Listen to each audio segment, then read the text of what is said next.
We're now joined by Aaron Hayden. Aaron was a former star running back at the University of Tennessee, played in the NFL, and he's got a connection that we'll tell you about to Cincinnati. Aaron, how are you doing? I'm doing just fine, Jimmy. How are you? I'm doing great. It's really good to catch up with you.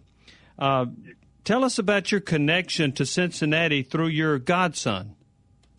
My godson is Alex Dale, a kid from MUS that Coach Jones had signed in his 2012 recruiting class, and he actually didn't make it academically, so they had to gray shirt him.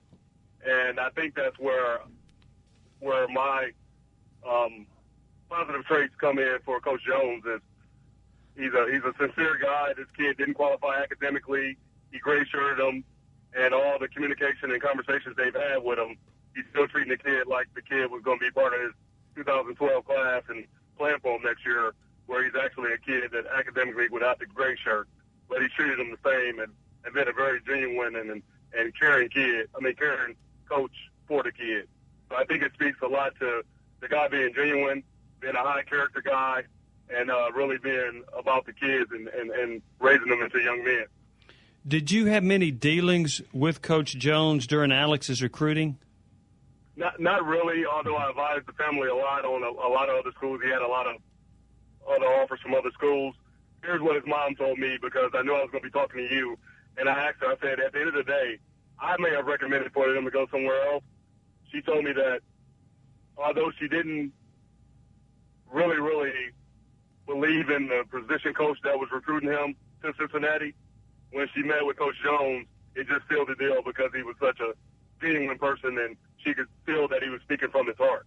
And I think when you can sell a mom, that's the hardest part of recruiting the kid, is when you can turn the mom over other coaches. Aaron, there's some people Tennessee fans that are a little bit concerned about, here's a guy, he's recruited some in the South, but not a great deal. Do you think that Butch Jones will have success recruiting in the South, recruiting in Florida, recruiting in other states to get Tennessee back to where it needs to be? Well, I personally think it comes down to who he hires on his staff and who's the recruiting coordinator and the relationships that those guys have. That is a concern of mine. Here's where I'm not concerned, and when I heard this about him, when I did a little research through some guys in the NFL that had previous relationships with him, they compare him to a guy like Steve Spurrier, who doesn't really get caught up in who the top guys are, the 5-star, 4-star recruits on Rivals, but he wants to see the kids play on tape and see them play and move and see if they're the type of kids that he evaluates talent and say that this guy's a 5 or a 4-star. And I think that's where we're missing the boat at Tennessee, because we don't have the great high school football, and I'm a high school football coach now, but we don't have the type of football where we can build an SEC program from the grassroots. So we have to be able to identify talent like Steve Spurrier does. He doesn't sign Javon Clowney and Marcus Lattimore every year, but he does get the Sidney Rice and the guys that maybe LSU and Alabama didn't want, and he turns into stars. And I think that's what's going to be Coach Jones' biggest advantage if he's to turn this program around, is his ability to evaluate those diamonds in the rough. Aaron, you're a coach at Collierville, is that correct? No, I coach at St. George's. St. George's. High school. It's a private school here. Okay. In Collierville, Tennessee. Well, you were obviously you're a very good football player, recruited to Tennessee. You were highly recruited. You would recognize a guy that's a good recruiter, I would think, right? Yeah, I think I would. And here's the other thing that I'm going to say about the University of Tennessee. Speaking as a kid that came from Detroit, Michigan to Knoxville, and I was recruited by everybody in the country, number 2 running back coming out of high school. But once you get on campus, that's our biggest advantage is to get the kids to take the trip and make it one of your 5 choices. Because once you get those kids on campus, it's kind of hard for a kid not to come to Tennessee. And I still talk to Phyllis Price and Jay Graham and players like that left other states with great programs and came to Knoxville. That's normally the common theme, is once I got on campus and saw the facilities, it was kind of hard not to want to come here and be part of it. And I still feel the same way, 20-some years later. Aaron, it's Vince Ferrara. Good to talk to you. How important is it to hear from the state school, the big school, Tennessee, whether if you're a high school coach, whether you have players that they might be interested or not, touching base, doing the networking, building those relationships before you may have a player for that school. Did Tennessee fail in that area, and how important is that, do you think, for kids and programs? I mean, speaking as a former Vol, I hate to say what I'm about to say, but I think we failed miserably over the past 3 or 4 years. I think Kiffin was on his way to setting the trench work that needs to be done to where people want to come to Tennessee. I think Dooley's staff failed horribly. And the reason why I'll say that is I actually had a kid last year that Alabama was recruiting, and I tried to get Tennessee to come and check on him.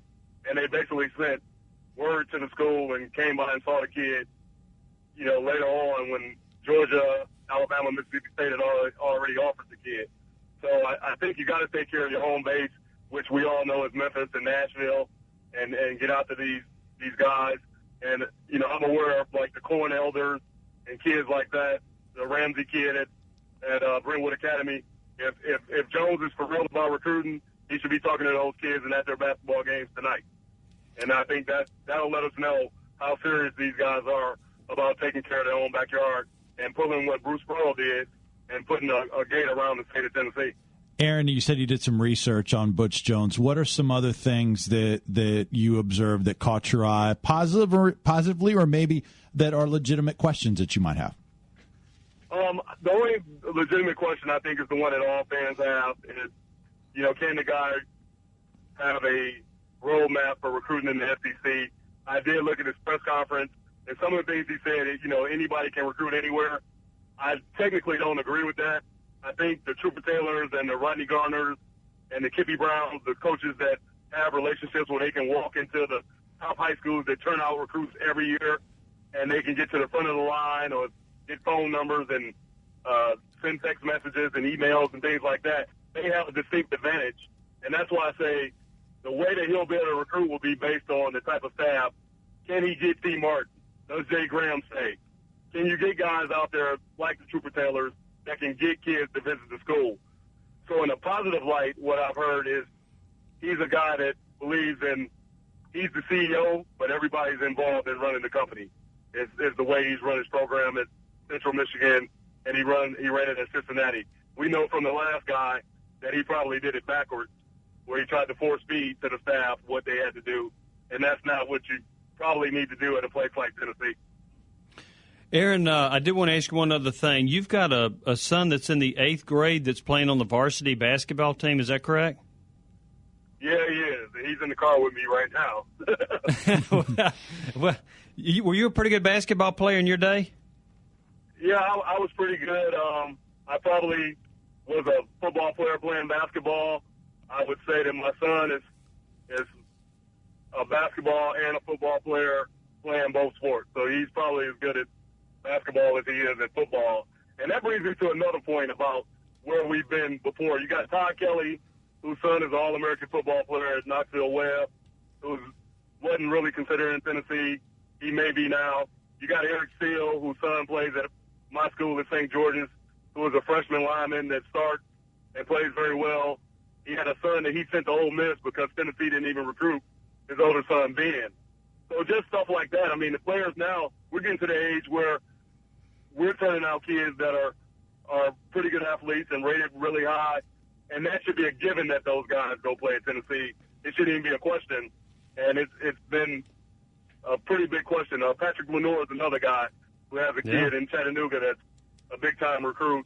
Those guys should be at Tennessee without even blinking an eye, and a lot of times, guys are questioning whether they would even send their kids to UT now. We got to turn that around.